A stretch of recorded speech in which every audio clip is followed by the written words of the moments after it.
जब भी हम देश की आज़ादी या देश की सुरक्षा की बात करते हैं तो हमारे दिमाग में क्या आता है? बॉर्डर पर खड़े जवान, फाइटर जेट्स या कोई बड़ा युद्ध।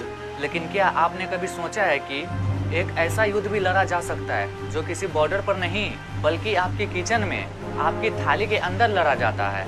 एक ऐसा खामोश हमला जो अगर कामयाब हो जाता तो शायद आज भारत के पास अपनी मर्जी से खाना खाने का अधिकार भी नहीं होता।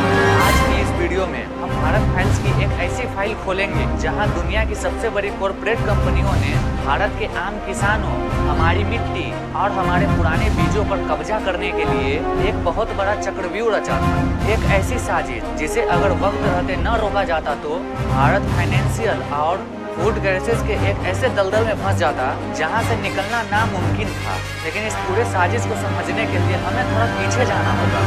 1990 के दौर में ये वो वक्त था जब भारत अपनी इकोनॉमी को दुनिया के लिए खोल रहा था।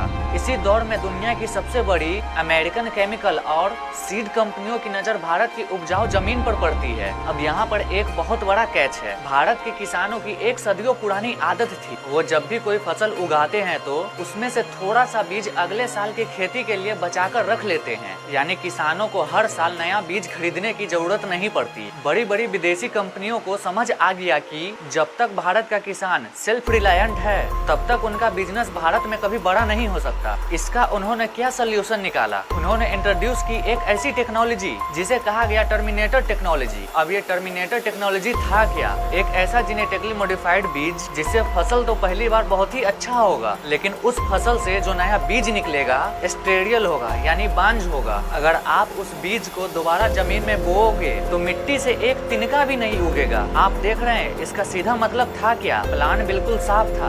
पहले सस्ते में बीज बेचो, किसानों को आदत लगाओ, और जब देश के पुराने नेचुरल बीज धीरे धीरे खत्म हो जाए तो किसान पूरी तरह से इन विदेशी कंपनियों पर डिपेंड हो जाए। अगर हर साल खेती करनी है तो हर साल इनके आगे हाथ फैलाना होगा और इनकी मर्जी की कीमत देनी होगी। लेकिन दोस्तों, साजिश सिर्फ बीज बेचने तक लिमिटेड नहीं थी। असली खेल तो तब शुरू हुआ जब हमारी सदियों पुरानी विरासत को ही चुराने की कोशिश की गई। अब मैं आपको दो ऐसे एग्जाम्पल देता हूँ जो आपको हैरान कर देंगे। पहला केस आता है 1997 में। राइस्टिक नाम की एक अमेरिकन कंपनी ने चुपके से यूएस पेटेंट ऑफिस में जाकर बासमती राइस का पेटेंट अपने नाम करवा लिया। उन्होंने दावा किया कि ये चावल उन्होंने इवेंट किया है। अब आप खुद सोचिए, जिस बासमती चावल को हमारे पूर्वज सदियों से उगाते आ रहे हैं उसे एक विदेशी कंपनी अपनी खोज बता रहा था। इसका डायरेक्ट नुकसान ये होता कि कल को अगर कोई इंडियन किसान इंटरनेशनल मार्केट में बासमती चावल बेचता तो उसे चोर कहा जाता, उस पर लीगल एक्शन हो सकता था। और बिल्कुल ऐसा ही हमारे नीम और हल्दी के साथ भी किया गया। अमेरिकन कॉर्पोरेट्स ने नीम के मेडिसिनल और एंटी फंगल प्रॉपर्टीज पर पेटेंट ले लिया। जो नीम और हल्दी हमारी दादी नानी जख्म ठीक करने के लिए हमेशा से यूज करती आ रही हैं, उस पर अब अमेरिका का थप्पा लग चुका था। यानी अगर ये कानून पूरी तरह से लागू हो जाता तो आपको अपने ही घर में नीम का पेड़ लगाने या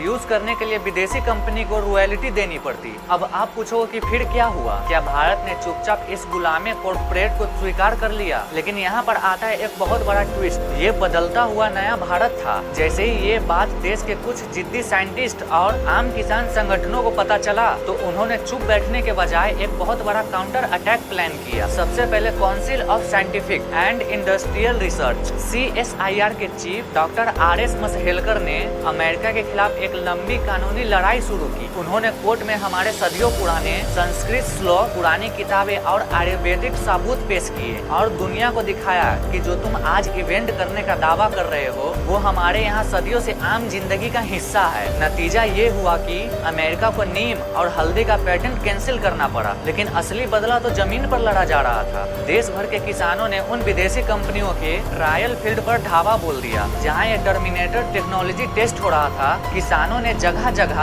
बीज स्वराज बनाए जहां हमारे पुराने हिंदुस्तानी बीजों को फ्री में बांटा गया ताकि हमारी मिट्टी पर हमारा अधिकार बना रहे। भारत सरकार ने एक ऐसा मास्टर स्ट्रोक कानून बनाया जिसे कहते हैं PPV एंड FR एक्ट। पूरी दुनिया में ऐसा कानून कहीं भी नहीं था। इस कानून ने साफ साफ कह दिया कि भारत का किसान ही इस जमीन का असली मालिक है। वो किसी भी बीज को बचा सकता है, आपस में शेयर कर सकता सकता है और बेच भी सकता है। इस पर किसी कॉर्पोरेट का कोई अधिकार नहीं होगा। बड़ी बड़ी बिलियनियर अमेरिकन कंपनियों को घुटने टेकने पड़े और उन्हें पीछे हटना पड़ा। दोस्तों, ये लड़ाई साल 2001 में खत्म नहीं हुआ है। आज भी नए नए फॉर्म्स में केमिकल फर्टिलाइजर के जरिए और नई लॉज के जरिए हमारे एग्रीकल्चर और हमारे फूड सिस्टम पर कब्जा करने की कोशिश की जाती है। लेकिन जब तक देश का आम आदमी जागा हुआ है, तब तक हमारी आजादी पर कोई आंच नहीं आ सकता। अगली बार जब आप अपने घर में खाना खाएं, तो उन हाथों को जरूर याद कीजिएगा जिन्होंने इस देश की आत्मा और हमारे किचन को बिकने नहीं दिया। अगर आपको ये वीडियो इन्फॉर्मेटिव लगी हो तो भारत फाइल्स को अभी सब्सक्राइब करके बेल आइकन जरूर दबाएं और इस वीडियो को अपने दोस्तों के साथ शेयर करें ताकि